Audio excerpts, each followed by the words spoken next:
جب اہل بیت اطہار کی بات آئے تو محبت والا دل سمندروں کی طرح کھلا کر لیا کرو. آپ کا دل ٹھاٹھے مارتے ہوئے سمندر کی طرح ان کی محبت میں موج زن ہو جائے. ایسی عادت اپنائیں. جس کا مجھ سے تعلق ہے وہ اس محبت کو یہاں تک پہنچائے. جو میری بات کو مانتا ہے اور میری بات کو قبول کرتا ہے وہ اپنے آپ کو ان کی محبت کا سمندر بنا لے. اور آگے میں اپنی بات کرتا ہوں. میرا دین، میرا ایمان، میرا اسلام بھی انہی پر قربان ہے. حسین دین مصطفیٰ کا ہے. حسین دین کا پیکر ہے. حسین سنت مصطفیٰ کا پیکر ہے. حسین شریعت مصطفیٰ کا پیکر ہے. حسین خیرت مصطفیٰ کا پیکر ہے. حسین آقا علیہ السلام کے دین کی آبرو ہے. حضور کے قرآن اور حضور کی سنت کی عزت و حرمت ہے. حسین کسی مکتب فکر کا نہیں. انسان کو بیدار تو ہو لینے دو. ہر قوم پکارے گی ہمارے ہے حسین. بگولے حدیث پاک میں آتا ہے. خطیب بغدادی تاریخ بغداد میں لکھتے ہیں، حدیث روایت کرتے ہیں. ادھر حسین گود مصطفیٰ میں، ادھر صاحبزادہ ابراہیم گود مصطفیٰ میں، جن کے لیے حضور نے فرمایا لو عاش لکان نبیا. ابراہیم بیٹا زندہ رہتا تو نبی ہوتا، لیکن لا نبی بعدی وانا خاتم النبیین، مگر میرے بعد چونکہ نبی کوئی نہیں، میں آخری نبی. دونوں شہزادوں کو حدیث میں ہے کہ حضور کبھی حسین کو کھلاتے اور پیار کرتے اور چومتے ہیں، کبھی ابراہیم کو کھلاتے پیار کرتے اور چومتے ہیں. انہیں کھلا رہے ہیں، اتنے میں جبرائیل امین آ گئے. اور جبرائیل امین نے آ کے عرض کیا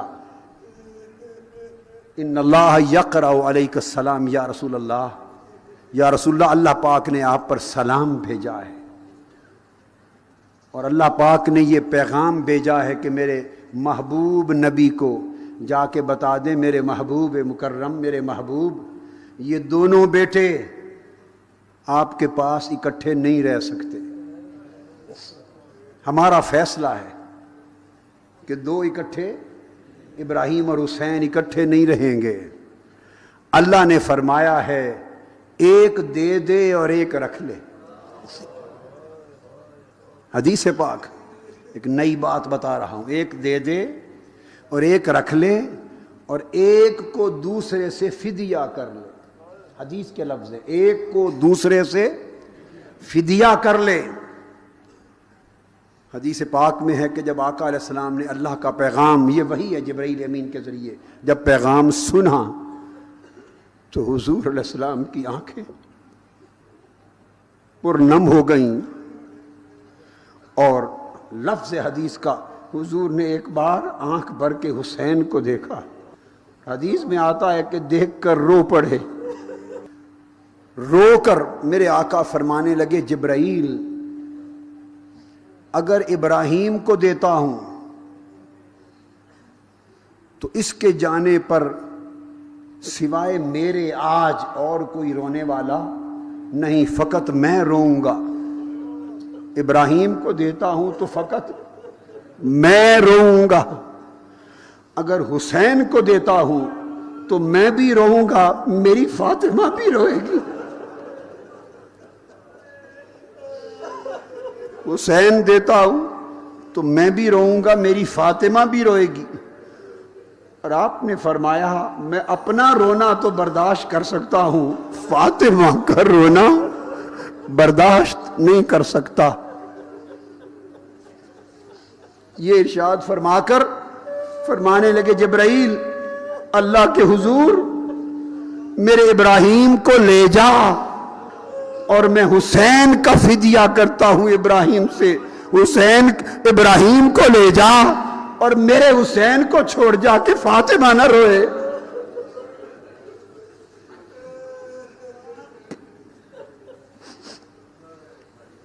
عزاداران حسین اور محبان و غلامان حسین، آج تو کوئی رونے والا تھا، مگر جس حسین کے لیے حضور نے ابراہیم دے دیا اور فاطمہ کو رونے سے بچا لیا، کربلا کے دن حسین تکتے تھے آج میرے لیے رونے والا کون ہے؟ اس وقت ابراہیم سے فدیہ ہو گیا، آج حسین سے فدیہ کس کا ہوگا؟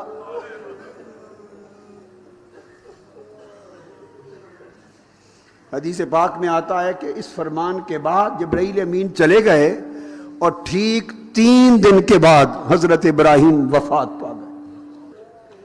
تو آقا علیہ السلام نے ایک روز حسین کو گود میں کھلا رہے تھے اور جبرائیل امین آئے، حضور علیہ السلام سے کوئی بات کی، کچھ دیا، چلے گئے۔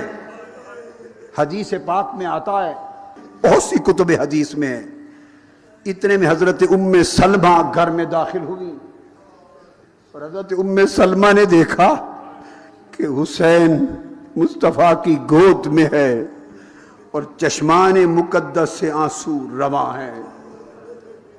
پوچھا یا رسول اللہ کیوں رو رہے ہیں، کیا ماجرا؟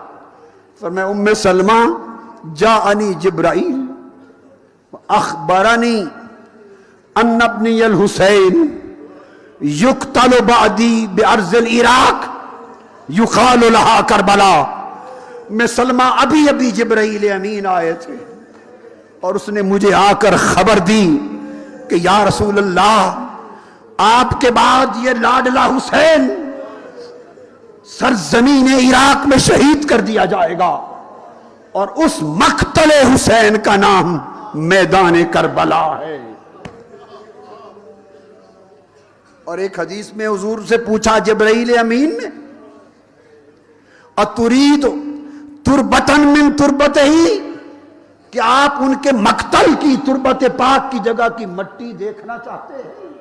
فرمایا ہاں، فَأَتَانِي تُرْبَةً مِّن تُرْبَتِهِ حَمْرَا، جبرائیل امین اس کربلا کے میدان کی سرخ مٹی اٹھا کے میرے پاس لے آئے۔ ام سلمہ کہتی ہیں کہ آقا علیہ السلام نے وہ مٹی شیشی میں ڈال کر مجھے عطا کر دی اور فرمایا یا ام سلمہ اذا تحولت هذه التربة دما فاعلمی ان ابنی قد قتل۔ فرمایا ام سلمہ اس مٹی کو سنبھال کے رکھنا اور کبھی کبھی دیکھتے رہنا، جب یہ مٹی خون میں بدل جائے تو سمجھ لینا میرا حسین آج شہید ہو گیا ہے۔ ام سلمہ کہتی ہیں میں اس مٹی کو دیکھتی رہی کہ سن 60 ہجری آ گیا اور محرم کا یوم عاشورہ آ گیا۔ فرماتی ہیں تب تک دن تھا، ظہر کا وقت تھا، کسی کو کچھ خبر نہ ہوئی تھی کہ کیا کا کیا ہو چکا ہے۔ میں لیٹی تھی، رأیت رسول اللہ صلی اللہ علیہ وآلہ وسلم فی رؤیت، اور میں نے دیکھا کہ حضور کے سر انور پر بھی خاک ہے اور ریش مبارک پر بھی خاک ہے، سر انور اور ریش مبارک کے بال خاک آلود ہیں۔ اس پریشانی کے حال میں میں نے پوچھا آقا کیا واقعہ ہے؟ میرے آقا نے فرمایا شہد کو قتل حسین آنے کا۔ ام سلمہ ابھی مقتل حسین آئی، میرا حسین شہید ہو گیا، میرا حسین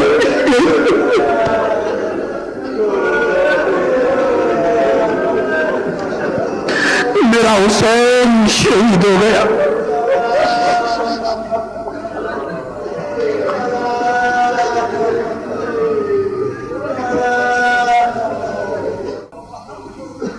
جو کچھ نیزوں پر چڑھ کر ہونے والا تھا اس حسین کو اپنی کندھوں پر چڑھا کر بدلہ دے رہے تھے۔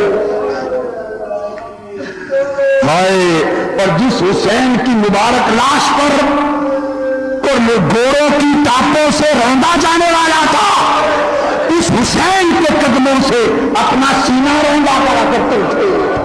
ہائے، ارے سارے منظر تو دکھا دیے تھے۔ حسین کی انگلی پکڑ کر لیٹ کر اپنے سینے پہ چڑھا لیتے،